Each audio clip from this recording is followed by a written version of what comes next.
Hi, എല്ലാവർക്കും chef ഗ്രീനറിലോട്ട് സ്വാഗതം. ഇന്നത്തെ എൻ്റെ വീഡിയോ ഏറ്റവും എളുപ്പത്തിൽ സിമ്പിളായിട്ട് നമുക്കൊരു കുക്കർ ബിരിയാണി തയ്യാറാക്കിയാലോ. ബിരിയാണിക്കായിട്ട് ഇതാ 1 കിലോ ബസുമതി റൈസാണ് ഞാൻ എടുത്തിരിക്കുന്നത്. ഇത് നന്നായിട്ട് കഴുകിയിട്ട് നമുക്കൊന്ന് ഒരു അരമണിക്കൂർ കുതിരാനായിട്ട് മാറ്റി വയ്ക്കാം. 1.5 കിലോ ചിക്കനാണ് കേട്ടോ ഞാൻ ബിരിയാണിക്കായിട്ട് എടുത്തിരിക്കുന്നത്. അത് നന്നായിട്ട് കഴുകി ക്ലീൻ ചെയ്ത് വെച്ചേക്കുന്നതാണ്. ഇനി നമുക്ക് വേണ്ടത് ഒരു 4 പച്ചമുളക്, അതുപോലെ ഒരു വലിയ കഷ്ണം ഇഞ്ചി, പിന്നെ നമുക്കൊരു 10-20 അല്ലി വെളുത്തുള്ളി എന്നിവ ഞാൻ നന്നാക്കി വെച്ചിട്ടുണ്ട്. ഇത് നമുക്ക് നന്നായിട്ടൊന്ന് അരച്ചെടുക്കേണ്ട, ഒന്ന് ക്രഷ് ചെയ്തെടുക്കാം. അപ്പം ഞാനിതൊരു ചോപ്പറിലേക്ക് ഇട്ട് കൊടുത്ത് നന്നായിട്ടൊന്ന് ക്രഷ് ചെയ്തെടുക്കുന്നുണ്ട്.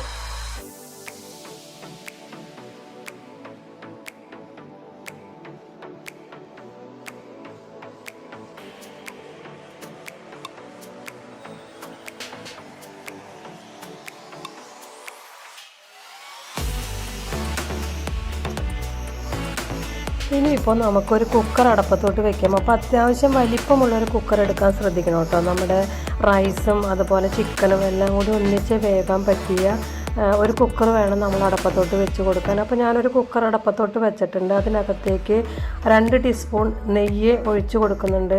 അതോടൊപ്പം തന്നെ ഒരു 2 ടീസ്പൂൺ വെളിച്ചെണ്ണ കൂടി ഒഴിച്ചു കൊടുക്കാം.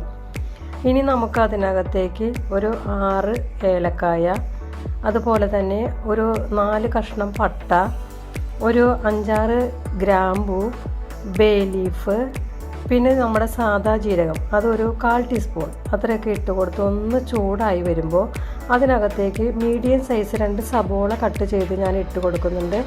ഇത്രയും ഇട്ട് നമുക്കൊന്ന് വഴറ്റിയെടുക്കാം.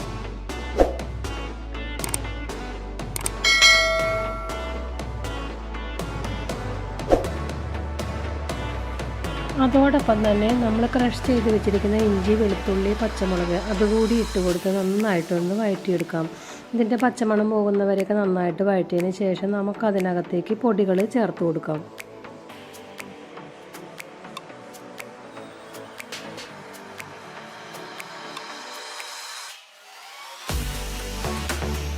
ഒരു ടീസ്പൂൺ മുളക് പൊടി, 1/4 ടീസ്പൂൺ മഞ്ഞൾപ്പൊടി, 1/4 ടീസ്പൂൺ മല്ലിപ്പൊടി, ഗരം മസാലപ്പൊടി 1 ടീസ്പൂൺ, കുരുമുളക് പൊടി 1 ടീസ്പൂൺ എന്നിവ ചേർത്ത് നന്നായിട്ടൊന്ന് വഴന്നു വരുമ്പോൾ നമ്മൾ 2 തക്കാളി ഞാൻ ചോപ്പ് ചെയ്ത് വെച്ചിട്ടുണ്ട്.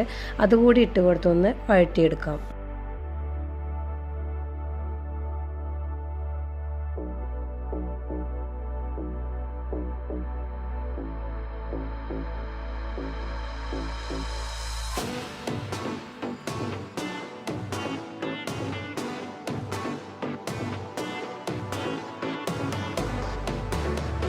അപ്പം നമ്മൾ വഴറ്റാൻ വെച്ച തക്കാളിയും എല്ലാം പൊടികളൊക്കെ പച്ചമണം മാറി അതേപോലെ തക്കാളി വഴന്ന് വന്നിട്ടുണ്ട്. ഇനി നമുക്ക് ഇതിനകത്തേക്ക് ചിക്കൻ ചേർത്ത് കൊടുക്കാം. ചിക്കൻ ചേർത്ത് കൊടുത്ത് നന്നായിട്ടൊന്ന് ഇളക്കി കൊടുക്കാം.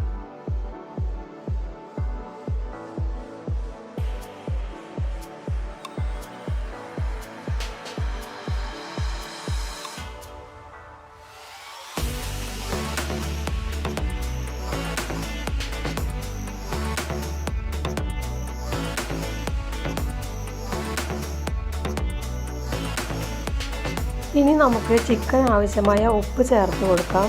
അതിനുശേഷം നമുക്ക് ഇതിനകത്തേക്ക് ഒരു ചെറുനാരങ്ങയുടെ നീര് ചേർത്ത് കൊടുക്കാം. ഇനി നമുക്കതിനകത്തേക്ക് 2 ടീസ്പൂൺ തൈര് കൂടി ചേർത്ത് കൊടുത്തതിന് ശേഷം നന്നായിട്ട് മിക്സ് ചെയ്ത് കൊടുക്കാം.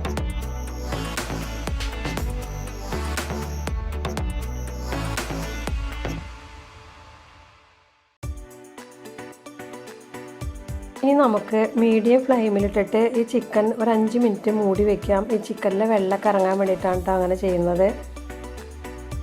ഇപ്പോൾ നമ്മൾ ചിക്കൻ മൂടി വെച്ച് വേവിക്കാൻ തുടങ്ങിയിട്ട് ഒരു 5 മിനിറ്റൊക്കെ ആയിട്ട് ഇനി നമുക്ക് ഓപ്പൺ ചെയ്ത് നോക്കാം. അപ്പോൾ അതായത് നോക്കിക്കേ, ഈ ചിക്കനിൽ നിന്നൊക്കെ വെള്ളം ചെറുതായിട്ട് ഇറങ്ങി തുടങ്ങിയിട്ടുണ്ട്. ഇനി നമുക്ക് ഇതിൻ്റെ മുകളിലായി അല്പം മല്ലിയില ഇട്ട് കൊടുക്കാം.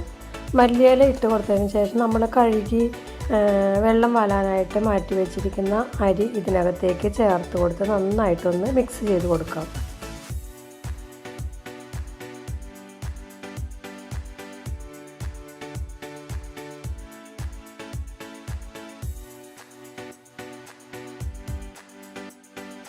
നമ്മുടെ ഈ ചിക്കനും ഈ റൈസൊക്കെ കൂടി നന്നായിട്ട് മിക്സ് ചെയ്തതിന് ശേഷം നമുക്ക് ഈ അരി വേവാനുള്ള വെള്ളം കൂടി ചേർത്ത് കൊടുക്കാം. അപ്പോൾ നമ്മൾ വെള്ളം ചേർക്കുമ്പോൾ തിളപ്പിച്ച വെള്ളം ചേർക്കുക. മാത്രമല്ല ചിക്കനിൽ നിന്നൊക്കെ വെള്ളം ഇറങ്ങി വരുമല്ലോ, അപ്പോൾ അതനുസരിച്ച് നമ്മൾ വെള്ളത്തിൻ്റെ അളവ് കുറച്ച് വേണം ചേർക്കാൻ. ഇപ്പോൾ 1 ഗ്ലാസ് അരിക്ക് 2 ഗ്ലാസ് എന്ന രീതിയിലാണ് ഞാൻ വെള്ളം ചേർക്കുന്നത്.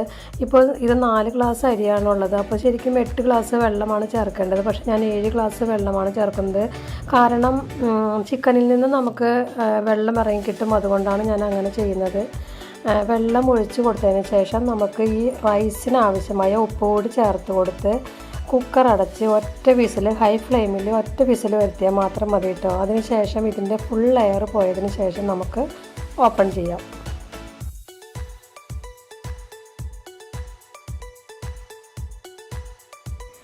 അങ്ങനെ നമ്മുടെ കുക്കറിൻ്റെ വിസിലടിച്ചു. അതിനുശേഷം എന്ത് ചെയ്യുക, ഞാൻ ഫ്ലെയിം ഓഫ് ചെയ്തു. ഫുൾ എയർ പോയതിന് ശേഷം ഇതൊന്ന് ഓപ്പൺ ചെയ്ത് നോക്കുന്നുണ്ട്. അപ്പോൾ അതേ നമ്മുടെ ബിരിയാണി ഇവിടെ റെഡി ആയിട്ടുണ്ട്. ഇനി നമുക്ക് ഇതിനകത്തേക്ക് കുറച്ച് കാഷ്യൂ നട്ട് വറുത്തതും അതുപോലെ മുന്തിരി വറുത്തതും പിന്നെ ഞാനൊരു സവോളയും കൂടി വറുത്ത് വെച്ചിട്ടുണ്ട്, അത് ഇതിനകത്തേക്ക് ചേർത്ത് കൊടുക്കാം. പിന്നെ നമ്മൾ അരിഞ്ഞു വെച്ചിരിക്കുന്ന മല്ലിയില ബാക്കി ഉള്ളത് കൂടി ഇതിനകത്തേക്ക് ചേർത്ത് കൊടുത്ത് ഒന്ന് ഗാർണിഷ് ചെയ്തെടുക്കാം.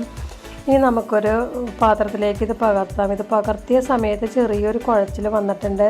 അപ്പോൾ നിങ്ങൾ വെള്ളം ചേർക്കുമ്പോൾ 1 ഗ്ലാസ് വെള്ളം കൂടി കുറച്ച് ചേർത്താൽ മതി.